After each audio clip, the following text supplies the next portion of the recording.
ধোসা ইডলির সাথে যে সাম্বার খাওয়া হয় সেই সাম্বারই আজকে বানাবো আমরা। এটা হলো অরহর ডাল। এবার প্রেশার কুকারের মধ্যে এই পুরো ডালটাকে দিয়ে দিলাম। পরিমাণ মতো জল দিয়ে দিচ্ছি, পরিমাণে নুন দিয়ে দিলাম। এবার ডালটাকে ভালো করে সেদ্ধ করে নেব। ডালের মধ্যে যে সবজিগুলোকে দেওয়া হবে সেগুলো হলো আলু, কুমড়ো, টমেটো, বেগুন, সজনে ডাঁটা আর গাজর। সবজি দিলে ডালের টেস্টটা আরও বেশি করে বেড়ে যাবে।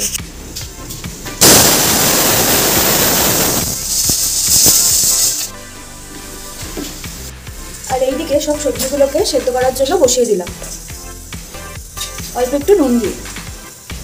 এবার সবজিটা ডালের মধ্যে দিয়ে দিচ্ছি। কড়াইতে তেল দিয়ে দিলাম ডালে সম্বার দেবো বলে। সর্ষে ফোড়ন, পেঁয়াজ দিয়ে দিলাম,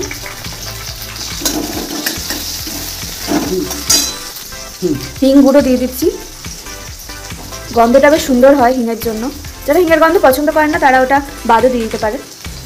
এরপরে আমরা দিয়ে দিচ্ছি সামান্য কারি পাতা। কারি পাতা দিলে টেস্টটা কিন্তু অন্যরকমই হয়ে যায়। আর সাউথের যেসব ডাল ঠালগুলো হয় সেগুলোতে দেখবেন সবসময় কারি পাতা ইউজ করে। কারি পাতা আর সর্ষে এগুলো ইউজ করে। হ্যাঁ, পরিমাণ মতো নুন দিয়ে দিচ্ছি আর হলুদ দিয়ে দিলাম। এর মধ্যে শুকনো লঙ্কা দিয়ে দিলাম অল্প, আর কাঁচা লঙ্কাও দিয়ে দিচ্ছি, আর টমেটোগুলোও দিয়ে দেবো। আর এইদিকে আমাদের ডাল আর সবজিগুলো পুরো সেদ্ধ হয়ে গেছে। দেখে নিন একবার, সুন্দর করে সেদ্ধ হয়ে গেছে।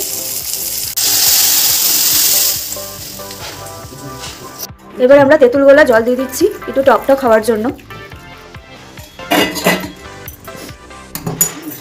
ফোড়নের মধ্যেই ওই সেদ্ধ করা ডাল আর সবজিটা দিয়ে দিলাম। যারা পেঁয়াজ খাবেন না তারা পেঁয়াজটাকেও বাদ দিয়ে দিতে পারেন, আমরা এখানে পেঁয়াজও ইউজ করেছি। এটা হলো সাম্বার মশলা। এটার ফুল ভিডিও আমার দেওয়া আছে ইউটিউবে, আমি তার লিঙ্ক দিয়ে দেবো ডেসক্রিপশানে, আপনারা দেখে নেবেন এটা কিভাবে বানিয়েছি। এখন এই মশলাটা দেওয়া হচ্ছে। এই মশলাটার জন্যই গন্ধটা আর টেস্টটা অন্যরকম হয়ে যাবে। আপনারা এই মশলাটা বানিয়ে নেবেন, কিভাবে বানাতে হবে সেটা দেখে নেবেন কিন্তু অবশ্যই।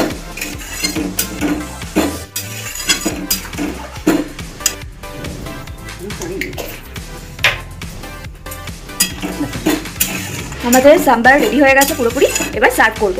এই ডালটা আপনারা ধোসা ইডলির সাথে তো খেতেই পারবেন, এছাড়া রুটি দিয়েও খুব ভালো লাগে খেতে। আমি তো রুটি দিয়েই খাই বেসিক্যালি, আমার খুব ভালো লাগে খেতে। অন্যরকম একটা টেস্ট, রোজকার ডালের থেকে অনেকটাই আলাদা। একটু মুখরোচক খেতে গেলে এরকম ডাল মাঝে মধ্যে বানিয়ে নিতেই পারেন আপনারা। সকাল সকাল আমরা সাম্বার তৈরি করে ফেলেছি। কিভাবে বানালাম পুরো রেসিপিটা আপনারা প্লিজ দেখবেন।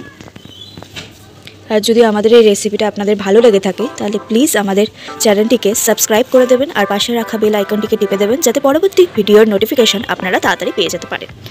আর কেমন লাগলো সেটা প্লিজ কমেন্টে জানাবেন। আজকের জন্য আসি, আবার নতুন ভিডিও নিয়ে তাড়াতাড়ি আসবো। টাটা।